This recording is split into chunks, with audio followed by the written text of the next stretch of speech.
Medical inadmissibility, I just touch on that. It's coming on the surface more and more because we definitely understand as a human kind, as a humanity, we're not getting healthy, unfortunately, despite the efforts from all the gurus and all the public services and whatever it is, whatever comes to mind. But basically, we're not getting healthier, and definitely medical inadmissibility getting more and more complicated. We have in Canada three types of medical inadmissibility. So, it all based on IRPA, Immigration and Refugee Protection Act, our main law in Canada, and the Article 38, Section 1, saying clearly, and it's right here in front of you, foreign national is inadmissible on health grounds if their health condition A is likely to be a danger to public health. And this is a very, very, very short list of those conditions. And that condition, it cannot be overcome. I can tell you it's such a rare occurrence. I don't want to even waste time on this, but it's such a rare occurrence. The B section is kind of more popular, likely to be a danger of public safety, which is transmittable diseases and certain categories of people who can bring danger to public safety in terms of mental capacity and such and such and such. And last on the list is category C. It's subsection C.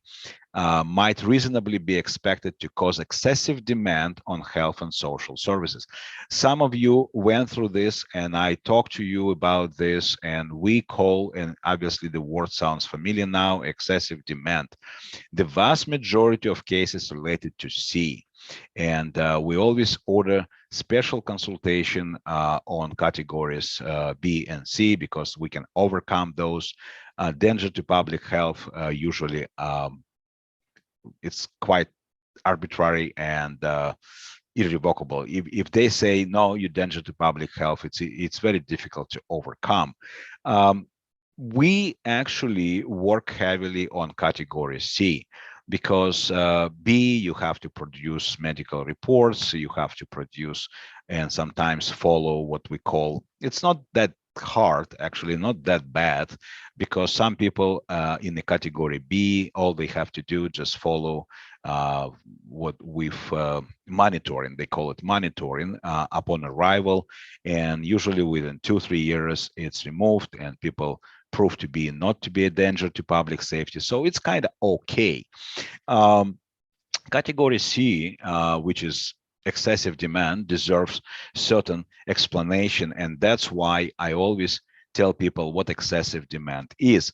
It is something unique for every country because as far as I know, different countries have different standards, but in Canada, interpretation of excessive demand is such that it is anticipated that health and social services cost would be covered by the applicants. And that's why I sometimes, well, I know it's a very sensitive area. I say sometimes that money can buy happiness, right?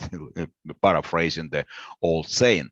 So excessive demand, basically, you have to assess what average Canadian spent in terms of 5 years following medical assessment. Well, but by medical assessment, for simplicity, we can put permanent residency. So technically, you have to go with proper independence assessment. Then government will ask you if you can satisfy certain criteria, mostly in financial side, but also what they consider by they, I mean, IRCC, consider social services involvement, how much that cost, special education, social vocational rehabilitation, personal non-professional support. So those things are there, and you have to assess, like, for example, for year 2023, this year. And by the way, they change it every year. So be careful if you use last year threshold or next year threshold will change. It all depends on low income cutoff requirements. And for example, for this year, 5-year threshold is $128,445 or $25,689 per year for that person, not for the family. So basically, we're talking about usually what I meet in our practice is like one person in a family, either the child have certain problems or one of the parents or spouse or applicant himself, herself. It doesn't matter, by the way, because either applicant or family member can represent that challenge for the government to allow them to immigrate to Canada. So be careful and cognizant about the fact that any family member must be assessed. And sometimes people asking if I divorce and my child, I have custody, but I don't want the child to immigrate with me now. Why the child supposed to be assessed medically? That's why. Because government want to make sure there is no medical inadmissibility, because later on, if you sponsor your child, you can bypass certain categories of family application. You can bypass medical inadmissibility. And now you understand from me why they pay so much attention. And that's why everyone listed an application, accompanied, no, non-accompanied, must pass medical assessment. Without this, government will not let you immigrate. If your child is out of your custody, that means later on you cannot sponsor the child.